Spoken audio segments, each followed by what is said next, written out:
അലൈക്കും വറഹ്മത്തുള്ളാഹി തആല വബറകാതുഹു. എല്ലാവരും വെള്ളമൊക്കെ കുടിച്ചില്ലേ? റാഹത്തല്ലേ എല്ലാവർക്കും? ഓക്കെ, അപ്പോൾ നമുക്ക് നമ്മളെ വിഷയം മദ്രസ അധ്യാപകർ എന്നുള്ളതാണ്. സോ അപ്പോൾ എല്ലാ ഇരിക്കുന്ന മദ്രസ അധ്യാപകർക്കും നിങ്ങൾക്ക് വെള്ളം കിട്ടിയല്ലേ? റാഹത്തല്ലേ എല്ലാവരും? അപ്പോൾ നമ്മളൊക്കെ ഗുരുക്കന്മാരാണല്ലേ? അപ്പോൾ ഗുരുക്കന്മാരും തമ്മിലുള്ള മാറ്റം എന്താണ്? ഗുരുവും ഒരു അധ്യാപകനും തമ്മിലുള്ള മാറ്റം എന്താണ്? ആർക്കെങ്കിലും പറയാൻ പറ്റുമോ? സോ ഒരു ഗുരുവിന്റെ പ്രത്യേകത എന്നുള്ളത് ലോകത്ത് സ്വാധീനിച്ച എല്ലാ വ്യക്തികളും നമ്മൾ എടുത്ത് പരിശോധിക്കുകയാണെങ്കിലും അതിൽ മഹാത്മാഗാന്ധി ആവട്ടെ, APJ അബ്ദുൽ കലാം ആവട്ടെ, അതുപോലെ തന്നെ നെപ്പോളിയൻ ആവട്ടെ, ഇങ്ങനെ ലോകത്ത് സ്വാധീനിച്ച എല്ലാ വ്യക്തികളും നമ്മൾ എടുത്ത് പരിശോധിക്കുകയാണെങ്കിലും അവർക്കൊക്കെ പിന്നിൽ ഒരു ഗുരുവിന്റെ സ്വാധീനം നമുക്ക് കാണാൻ സാധിക്കും. ഒരു ഗുരുവിന്റെ സ്വാധീനം നമുക്ക് കാണാൻ സാധിക്കും. അതുകൊണ്ട് തന്നെ ലോകത്തിനാവശ്യമായ, ലോകം കീഴടക്കുന്ന വലിയ വലിയ പണ്ഡിതന്മാരെ വാർത്തെടുക്കാൻ അങ്ങനെ ആവേണ്ട നമ്മൾ എന്തൊക്കെയാണ് ചെയ്യേണ്ടത് എന്നറിയാൻ വേണ്ടിയിട്ട് ഇവിടെ കൂടിയിരിക്കുന്ന എല്ലാവർക്കും ഞാൻ നന്ദി അറിയിക്കുന്നു. അതേപോലെ തന്നെ ആദ്യമായിട്ട് ഒരു മദ്രസ അധ്യാപകൻ എന്ന നിലയ്ക്ക് നമ്മൾ ചെയ്യേണ്ട കാര്യം എന്താണ്? നമ്മുടെ മഹലിൽ മദ്രസ പഠിക്കാൻ കാശില്ലാത്തതിൻ്റെ പേരിൽ നിർത്തിപ്പോകുന്ന ഒരു ദുരവസ്ഥ നമ്മുടെ മഹലിൽ ഇല്ല എന്നുള്ളത് നമ്മൾ 100% നമ്മൾ ഉറപ്പുവരുത്തേണ്ട ഒരു കാര്യമാണ്. മദ്രസ കാശില്ലാത്തതിൻ്റെ പേരിൽ നിർത്തിപ്പോകുന്ന ഒരു കുട്ടി എൻ്റെ മഹലിൽ ഇല്ല എന്നുള്ളത് ഒരു മദ്രസ അധ്യാപകൻ എന്ന നിലയ്ക്ക് നമുക്ക് എൻ്റെ മദ്രസയിൽ അങ്ങനെ ഒരു കുട്ടി ഇല്ല എന്നുള്ളത് നമ്മൾ 100% ഉറപ്പുവരുത്തണം. അങ്ങനെ ഒരു ഉസ്താദിന് ഉണ്ടായിരിക്കേണ്ട 5 ക്വാളിറ്റികൾ എന്താണ് എന്ന് നമുക്ക് പരിശോധിക്കാം. ഒന്നാമതായി വരുന്നത് ഒരു റോൾ മോഡൽ ആയിരിക്കുക എന്നുള്ളതാണ്. ഒരു മദ്രസ അധ്യാപകൻ ഒരു റോൾ മോഡൽ ആയിരിക്കുക എന്നുള്ളതാണ്. കാരണം നമ്മെ ദിവസേന കണ്ടു വളരുന്ന, നമ്മളെ ദിവസേന നോക്കി വളരുന്ന 100 കണക്കിന് കുട്ടികൾ നമ്മുടെ ചുറ്റുപാടുമുണ്ട്. സൈക്കോളജി പറയുന്നത് കാണാം, ഒരു കുട്ടിയെ സംബന്ധിച്ചിടത്തോളം അവൻ്റെ ചെറുപ്പത്തിൽ തന്നെ അവൻ്റെ അധ്യാപകരെ അവന് പിൻപറ്റാൻ വേണ്ടിയിട്ട്, അവരെ റോൾ മോഡലാക്കാൻ വേണ്ടിയിട്ട് ശ്രമിക്കുന്നുണ്ട് എന്നുള്ളത്. അതുകൊണ്ട് തന്നെ ഒരു നല്ല അധ്യാപകൻ എന്നുള്ളത് അവൻ റോൾ മോഡൽ ആയിരിക്കും എന്നുള്ളതാണ്.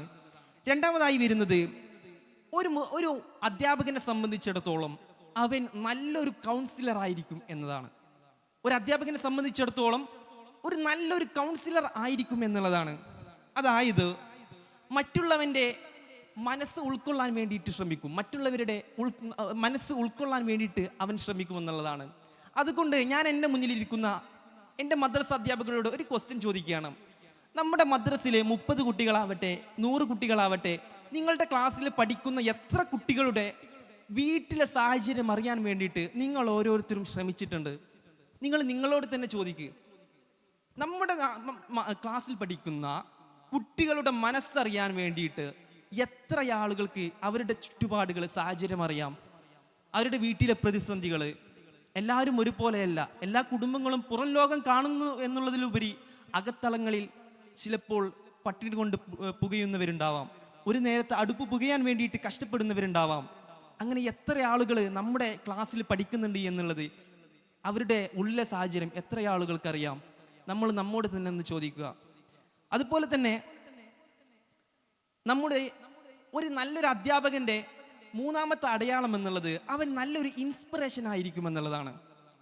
ഞാൻ ജസ്റ്റ് ഒരു ഉദാഹരണത്തിലൂടെ പറയാം. നമ്മളൊരു ദിവസം ക്ലാസ് ലീവായി കഴിഞ്ഞാൽ നമ്മുടെ ആബ്സെൻസ് കുട്ടികൾക്ക് സന്തോഷം വരുത്തുന്നുണ്ട് എങ്കിൽ അവിടെ നമ്മൾ എന്താ മനസ്സിലാക്കേണ്ടേ? നമ്മൾ നല്ലൊരു അധ്യാപകൻ ആയിട്ടില്ല. ഓരോ മദ്രസ അധ്യാപകനോട് ഞാൻ ഇവിടെ കൊണ്ടുവരുന്നത്, നമ്മുടെ ആബ്സെൻസ്, നമ്മുടെ ഇല്ലായ്മ മറ്റു കുട്ടികളിൽ സങ്കടം വരുത്തുന്നുണ്ടെങ്കിൽ നിങ്ങൾ നല്ലൊരു അധ്യാപകനായി മാറിയിട്ടുണ്ട്. അതല്ലാതെ നിങ്ങളെ വരുമ്പോൾ കുട്ടികൾക്ക് നിങ്ങളൊരു അലോസരപ്പെടുത്തുന്നുണ്ടെങ്കിൽ നിങ്ങൾ ഒരിക്കലും തന്നെ നല്ലൊരു അധ്യാപകനായിട്ടില്ല എന്ന് നമുക്കതിലൂടെ വായിച്ചെടുക്കാം. 4ാമതായി വരുന്നത് ഒരു നല്ല ഗുരുവായിരിക്കും എന്നുള്ളതാണ്. ഒരു നല്ലൊരു അധ്യാപകൻ ഒരു നല്ലൊരു ഗുരുവായിരിക്കും. ഞാൻ നേരത്തെ സൂചിപ്പിച്ചതിനുള്ള ഉത്തരമായിട്ട് ഞാൻ പറയുന്നു, ഗുരുവും അധ്യാപകനും തമ്മിലുള്ള മാറ്റം ആർക്കെങ്കിലും പറയാൻ പറ്റുമോ? ഒരു അധ്യാപകൻ എന്നുള്ളത് അവന്റെ പാഠപുസ്തകത്തിൽ നിന്നും കുട്ടിയെ പഠിപ്പിക്കുമ്പോൾ, ഒരു ഗുരു എന്നുള്ളത് അവന്റെ ജീവിതത്തിൽ നിന്നും കുട്ടിയെ പഠിപ്പിക്കാൻ വേണ്ടി ശ്രമിക്കുന്നത്. ശരിയല്ലേ? അധ്യാപകൻ എന്നുള്ളത് പാഠപുസ്തകത്തിൽ നിന്നും പഠിപ്പിക്കാൻ ശ്രമിക്കുമ്പോൾ ഗുരു എന്നുള്ളത് ജീവിത സാഹചര്യങ്ങളിൽ നിന്നും അവനെ പഠിപ്പിക്കാൻ വേണ്ടി ശ്രമിക്കുന്നു എന്നുള്ളതാണ്. അതേപോലെ തന്നെ അഞ്ചാമത്തത് നല്ലൊരു കുട്ടിയായിരിക്കുക എന്നുള്ളതാണ്. നല്ലൊരു കുട്ടിയായിരിക്കുക. ഒരു നല്ലൊരു കുട്ടിയാകുന്ന ഒരു മനസ്സുള്ളവനെ മറ്റൊരു കുട്ടിയുടെ മനസ്സിനെ തിരിച്ചറിയാൻ കഴിയും എന്നുള്ളതാണ്. അതുകൊണ്ട് നമ്മളൊക്കെ ചെയ്യേണ്ടത് നമ്മുടെ എളിമയായ മനസ്സുകൊണ്ട് നമ്മൾ ഒരു കുട്ടിയായ രൂപത്തിൽ മറ്റുള്ള നമ്മുടെ മുന്നിലിരിക്കുന്ന നമ്മുടെ ശിഷ്യന്മാരുടെ മനസ്സറിയുമ്പോൾ അത് അവരുടെ മനസ്സിനെ നമുക്ക് ആയത്തിൽ കീഴ്പ്പെടുത്താൻ നമുക്ക് സാധിക്കും. അതുകൊണ്ട് അള്ളാഹു പൊരുത്തപ്പെടുന്ന നല്ലൊരു മദ്രസ ഉസ്താദുമാരായി വലിയ വലിയ ശിഷ്യന്മാരെ, വലിയ വലിയ ആലിമീങ്ങളെ വാർത്തെടുക്കാൻ അള്ളാഹു നമുക്ക് തൗഫീക്ക് നൽകുമാറാവട്ടെ. ദുആ വസിയത്തോടെ അസ്സലാമു അലൈക്കും വറഹ്മത്തുള്ളാഹി തആല വബറകാതുഹു.